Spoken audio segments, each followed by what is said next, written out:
With all the talk of the college football playoffs in December, we kind of glossed over the fact that the 2025 schedule was announced. Who were Tennessee's toughest opponents in 2025? We'll discuss that and a whole lot more. It's your Thursday Locked On Vols.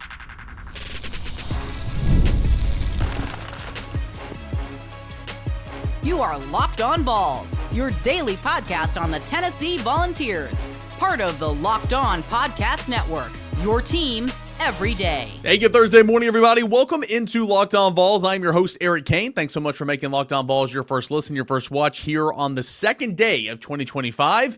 We're free and available wherever you get your podcasts. Hope everybody had a happy new year. Hope everybody enjoyed the football the last couple of days and had fun celebrating safely with your friends and family. I know I did, so it's been a good week so far, and really excited to continue to have you guys here tune in to Locked On Vols here in the offseason because we got a lot to talk about, and there's going to be things that swirl up with the transfer portal and what players Tennessee's going to go out and get and all that and more. But we are in the offseason now, and there are some topics that I like to hit on right as soon as we enter this first phase of the offseason. That's kind of what today's show is about. We're going to look at Tennessee's 2025 schedule that we're going to talk about ad nauseum over the course of the next 7-8 months leading into the 2025 season. Kind of rank these opponents, 12 through 1, weakest to toughest.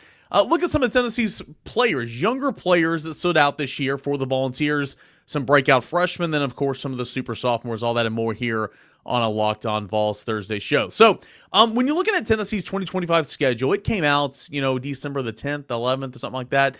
We covered it a little bit, but, all of our focus was on, Tennessee and the college football playoff. So sure, we looked at the schedule a little bit, but our focus was on Tennessee in the college football playoff. But, you look at that schedule and from the way it lays out, starting at a neutral site with Syracuse, it's going to be a tough game.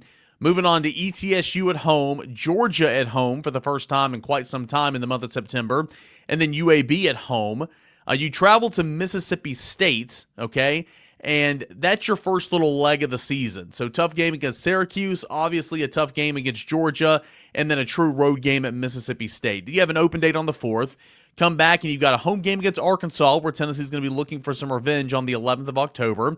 Then you got 2 road games in a row, 18th and 25th of October, 3rd Saturday in October at Alabama, and then at Kentucky on the 25th. You come back home and you take on the Sooners of Oklahoma on November the 1st. So that leg there, following the first open date from October 11th through November the 1st, where you have home game against Arkansas, on the road at Alabama, on the road at Kentucky, and at home against Oklahoma. That is your gauntlet, right? That's the gauntlet that is the cream of the crop of the schedule. You have an open date on the 8th of November. You return home for New Mexico State, that November non-conference game. On the road at Florida on November 22nd, which is a huge football game, obviously, for playoff implications, maybe SEC championship implications. And then, of course, you finish out the year at home against Vanderbilt at Neyland Stadium. So that's the schedule. If we're looking at how we're going to rank these opponents in terms of weakest to toughest, we'll start with ETSU. And a couple of these, ETSU, New Mexico State, UAB, you can kind of mix up the order, right? They're all going to be teams that Tennessee should handle in the right way. ETSU, though, I'll put it here at number 12 and ranking them 1 through 12, just because it's an FCS opponent. Okay, it's gonna have a new head coach. Will Healy's coming over. Trey Lamb accepted the Tulsa job. ETSU was 7-5. Tennessee has dominated the all-time series. They led 59-3, or they won 59-3 back in 2018. Actually, this is only going to be the second ever meeting, actually. That's kind of hard to believe. I know ETSU took a vacation of football there for a little bit, but it's kind of hard to believe this will be only the second time ever these two programs will square off. But anyway, that should theoretically be the easiest game. The second easiest game, number 11, will be New Mexico State. And I think you can truly mix and match New Mexico State and UAB, vice versa. But I have New Mexico State at number 11, UAB at number 10. New Mexico State, the Aggies, this will be the first time they've ever played one another. The Aggies were 3-9 in 2024 with wins over Southeast Missouri, Louisiana Tech, and Middle Tennessee. They finished at ESPN's Football Power Index ranking as the 130th team in the country out of, I believe, 138. This should not be, a challenging game for Tennessee. and that being against New Mexico State on November the 15th. UAB here coming in at number 10 shouldn't be challenging at all either. 6 all-time appearance. Tennessee leads the series 5-0.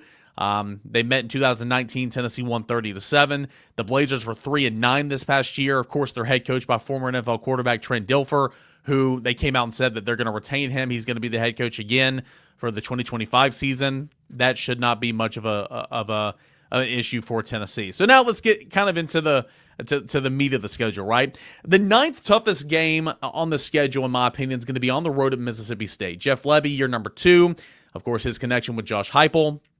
Tennessee beat Mississippi State at home 33-14 this past year. Tennessee owns the all-time series 30-16-1. This will be the first time Mississippi State and Tennessee have played in back-to-back years since 07-08.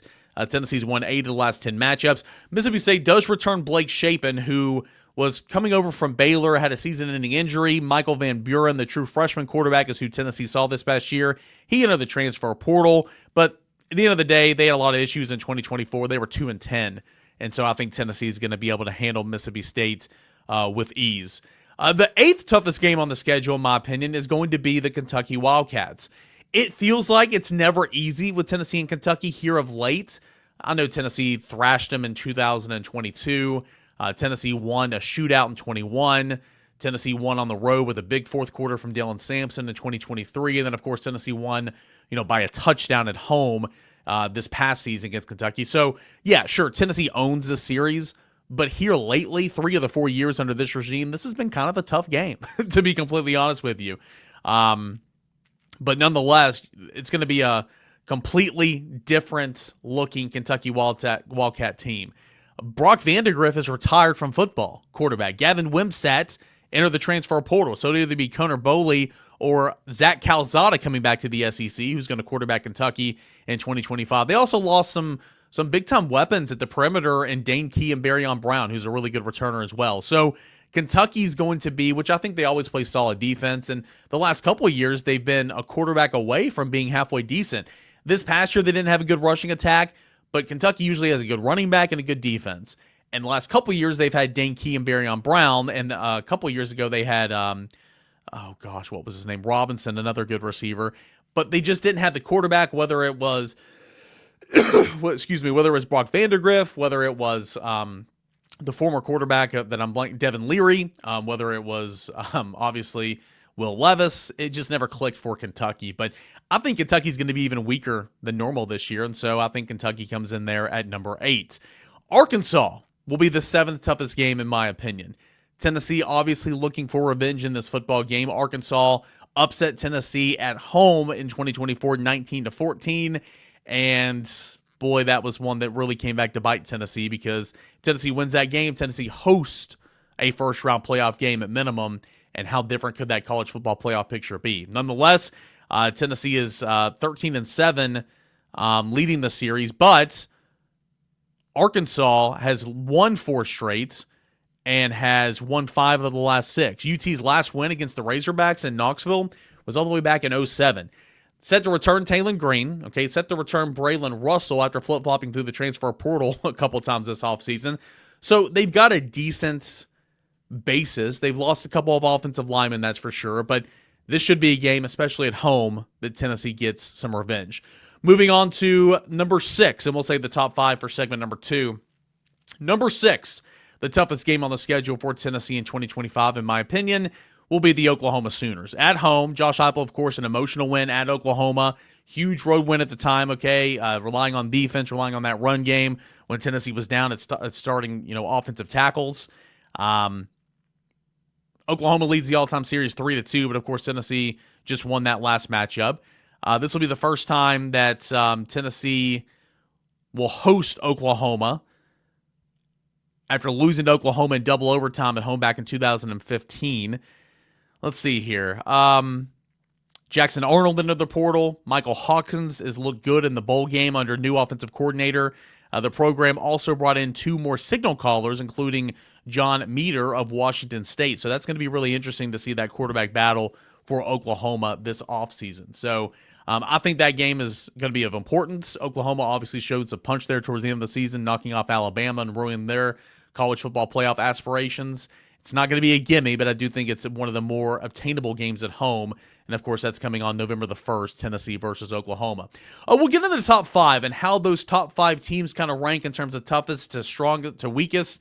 One team that we usually kick off with towards the bottom of the rankings hasn't even been announced yet, and it's kind of hard to believe we're living in an era where Vanderbilt football is getting some respect, but they are getting some respect, and they deserve it right now.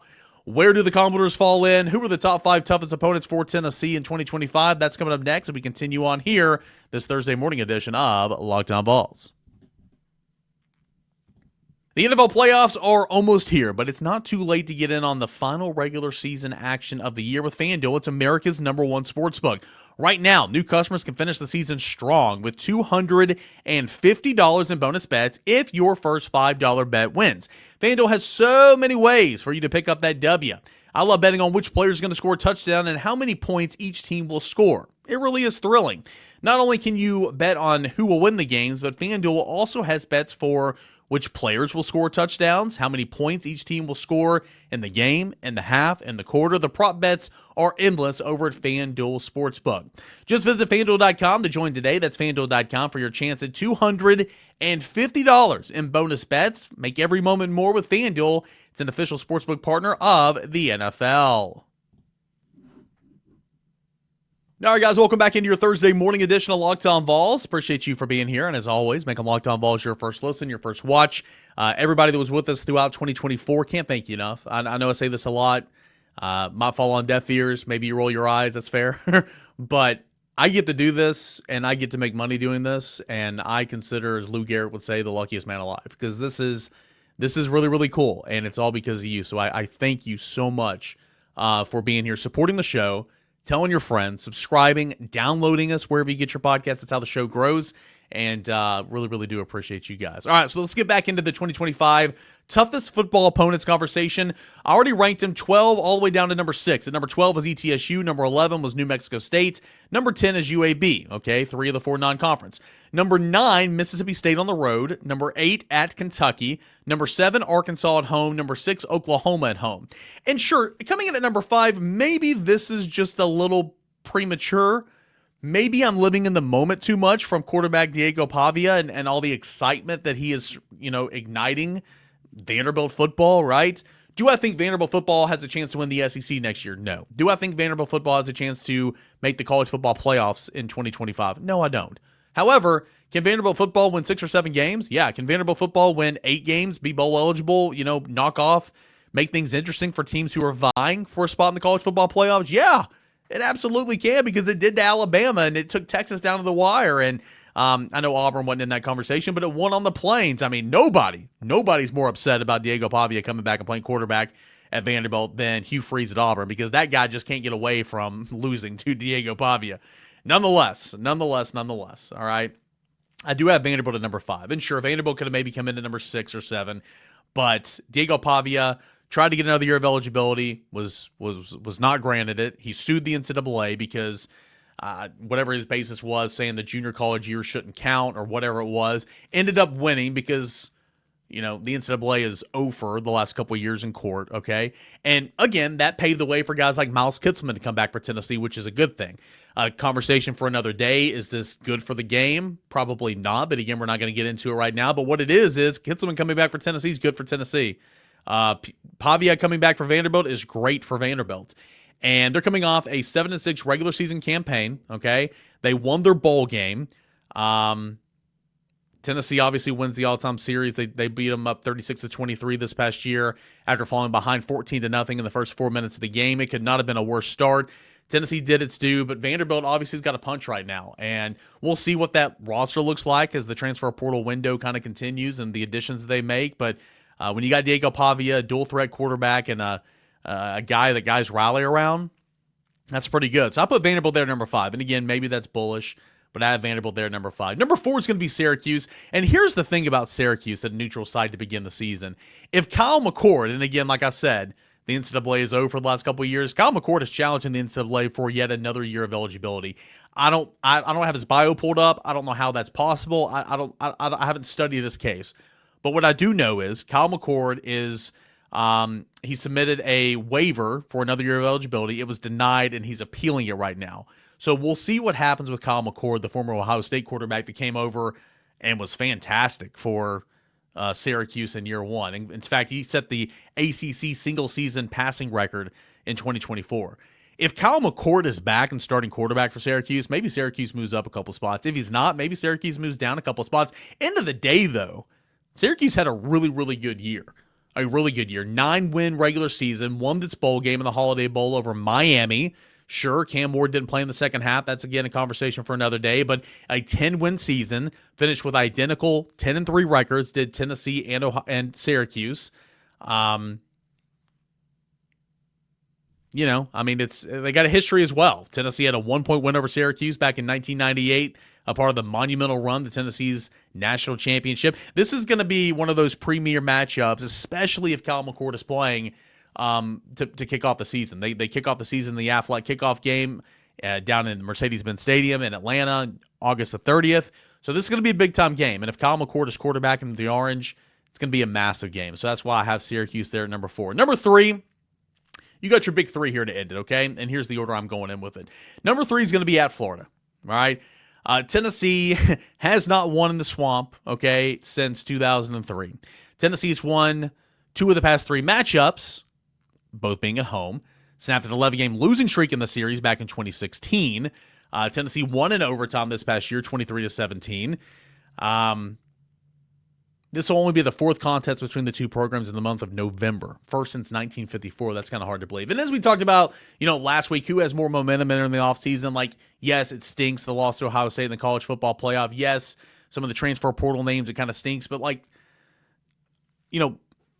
try to take the emotion out of it. Tennessee should have more momentum heading in the offseason. However, Florida's got a ton of momentum. You got DJ Lagway, former 5-star quarterback, looked really good. And when he took over for an injured Graham Mertz to end the season, they crushed Tulane 31-11 in the Gasparilla Bowl.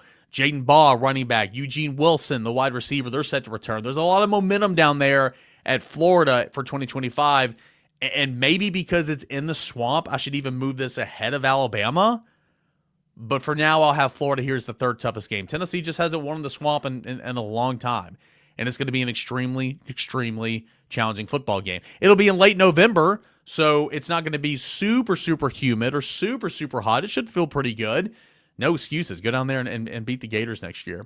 Number 2 is going to be at Alabama. And, yeah, we haven't dove into the depth chart and the rosters and who's leaving and the additions. I'm just going off, and sure, maybe you can say I'm giving Alabama the benefit of the doubt.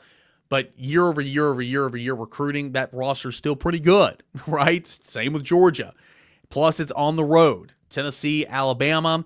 3rd Saturday in October rivalry, one of the best in college football. It's going to be October the 18th in Tuscaloosa. Alabama, of course, leads the all-time series, has won 8 of the last 10 matchups. Tennessee's won the last 2 at home, and that's one of those being back in 2022 when Tennessee ended a 15-game losing streak in the series. That was a whole lot of fun. But like Alabama, Tennessee seeking its first road win in the series since 2003, or like Florida, I should say. Tennessee seeking the first road win in this series against Alabama since 2003. Jalen Milroe likely gone to the NFL draft. Okay, Ryan Williams, stud receiver, as of now, set to return. Alabama, of course, just missed out on the college football playoffs. Finished the regular season with a 9-3 record, but lost to Michigan. Yikes! Lost to Michigan in the whatever bowl, Cheez-It Bowl. No, was it the Cheez-It Bowl? Whatever bowl game they were playing in. It's slipping me. No, it was the.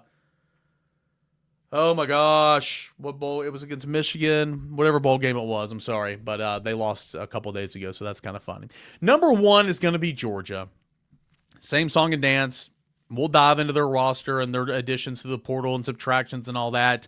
We'll see how Gunnar Stockton, portrays and plays throughout the college football playoffs. You guys know I'm recording this before their college football playoff game on Wednesday because I want to get work done so I can watch football all day. We'll see how Gunnar Stockton performs. We know Carson Beck's going to the NFL draft and he's hurt. So Gunnar Stockton's really getting kind of a tryout to see if he can be the guy for the future. And of course, that's the plan down there. They also have Jaden Rashada, who's going to be his backup for the college football playoffs. Tennessee and Georgia. Georgia's the only program that Josh Heupel's not tasted success over since being here at Tennessee. He's beaten Florida twice, beaten Alabama twice. He's beaten LSU. He's beaten this team. He's beaten that team. Georgia, obviously, is still the one that has the hurdle that Tennessee's not gotten over. Georgia's won 8 straight, dating back to the Hail Mary win between the Hedges in 2016, the last time Tennessee's won at Georgia. This game, of course, is going to be at home. This will be the first September meeting between the two programs since 1995, which is just wild. Georgia's got a really good roster, and that's why I've got Georgia being the toughest game on the schedule for Tennessee. And as I kind of close this conversation, a lot of people are saying, well, Tennessee wants to win an SEC championship, compete in Atlanta. You got that Georgia game is monumental. Got to beat Georgia, got to beat Georgia, got to beat Georgia. And that was the case for the SEC race for so many years, with Tennessee, Georgia. That was like, okay, well, whichever team wins this game is on the fast track to going to Atlanta and competing for the SEC East in the SEC championship game. Obviously, this game is even a little bit earlier than that. It's going to be in September. Even if you lose this game, I think the more important games on the schedule, and we can do more important games later down the line. That's actually, I'm going to make that note. Important games. We do this a couple times throughout the offseason, so I think it's fun. I think the more important games are on the road at Alabama and Florida. You got to split that, in my opinion. You sweep that, you can lose to Georgia in September. You lose to Georgia in September, you better sweep that. Those two road games. Tennessee has issues playing on the road. You got to come away and have success on the road, in my opinion. But nonetheless, that is how I would rank Tennessee's opponents, football opponents in 2025. What say you? What say you? All right, when we come back, we're going to conclude this Thursday show by looking at some of the breakout freshmen and super sophomores for the University of Tennessee in 2024. All that and more right here on Locked On Vols.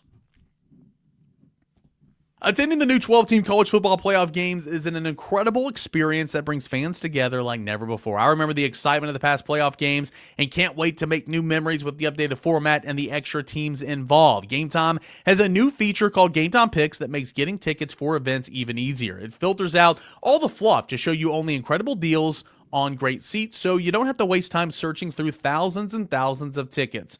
Recently, I used Game Time Tickets to find tickets for an upcoming game, Tennessee basketball game earlier this week. Browsing through the deals with a breeze, I found great value of all kinds of seats around the venue. At the Food City Center, the Super Deal in particular stood out as the best value for that basketball game. I love that I could see the seat views before even buying the tickets on the app. That was a really, really nice touch. Plus, the on-time ticket delivery, lowest price guarantee gave me complete peace of mind. Take the guesswork out of buying tickets with Game Time. Download the Game Time app, create an account, put in the promo code LOCKEDONCollege for $20 off your first purchase. Terms apply. Download the app, create an account, put in the promo code LOCKEDONCollege for $20 off. Download Game Time today. Last-minute tickets, lowest price guaranteed. Final segment here on a Thursday morning, and really, really fun, kind of breaking down the toughest games for Tennessee in 2025. Gonna hit those most important games in 2025, probably next week, maybe tomorrow. I don't know. It's the off season. I don't have a set schedule, so I kind of do whatever I want to. But we'll kind of we will reiterate those most important games as the off season progresses, right? Because things change. Who's Tennessee going to get in the transfer portal?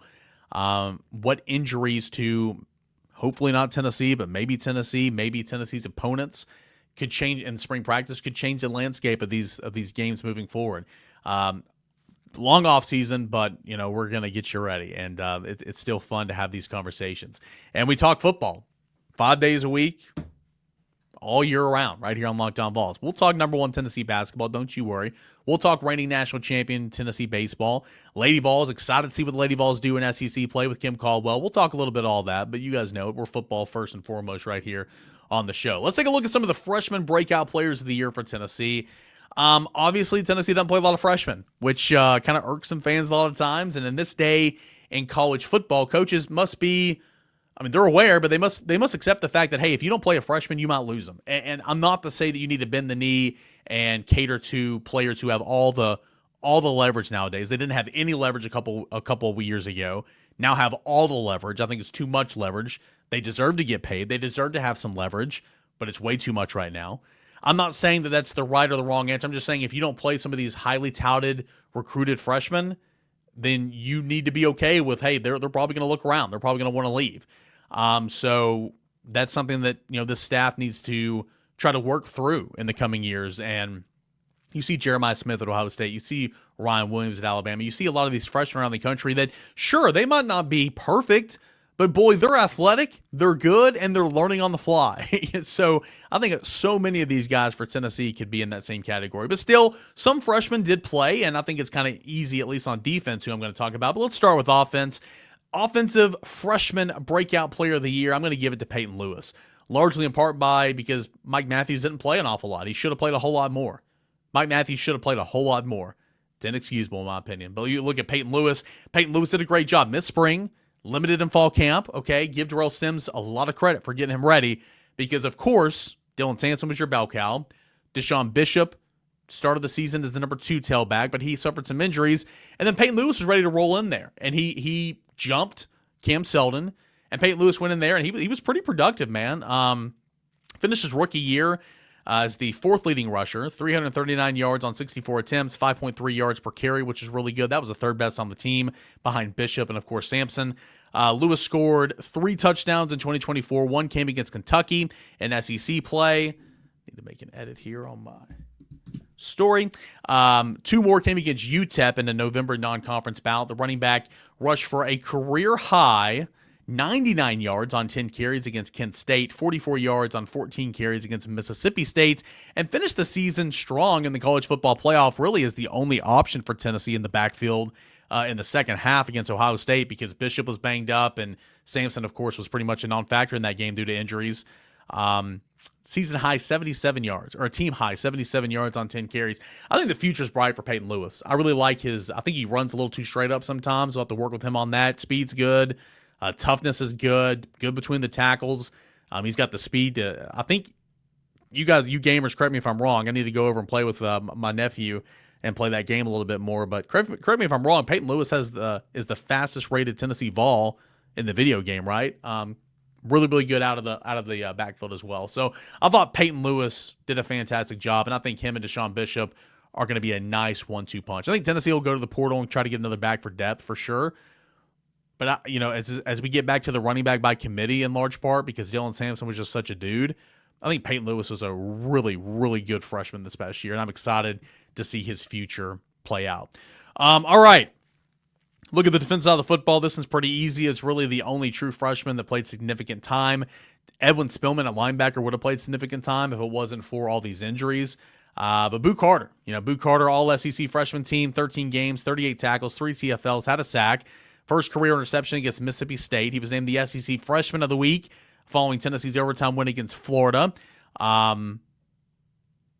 He was a returner as well, averaged over 16 yards on 12 punt returns.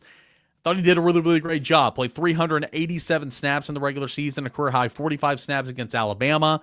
And he linked up and had a new deal, and he's, of course, returning to Tennessee in 2025, which is huge. I thought Willie Martinez and Tim Banks did a great job with Boo Carter. They had it from day one that he was going to be involved and his role was going to grow. He took over that starting nickelback spot about midway through the year and did a fantastic job. So that is Boo Carter, the Tennessee Volunteers here on Locked On Vols, freshman breakout player of the year. Finally, here in the final segment, actually, we're going to hold this off. We might hit this tomorrow with that important game topic, but we're gonna hold off on the super sophomore conversation.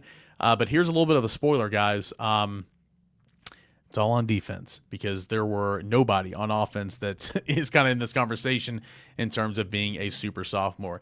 Hey, thank you so much for being here. Really, really had fun today talking, kind of ranking Tennessee's opponents in 2025, discussing who the freshman breakout player of the year was for Tennessee football. Exciting times. A lot to talk about right here on Locked On Vols. Again, I hope you guys had a safe and enjoyable New Year's. We'll be back on Friday morning here to finish off the week. This is Locked On Vols. Thanks so much, guys.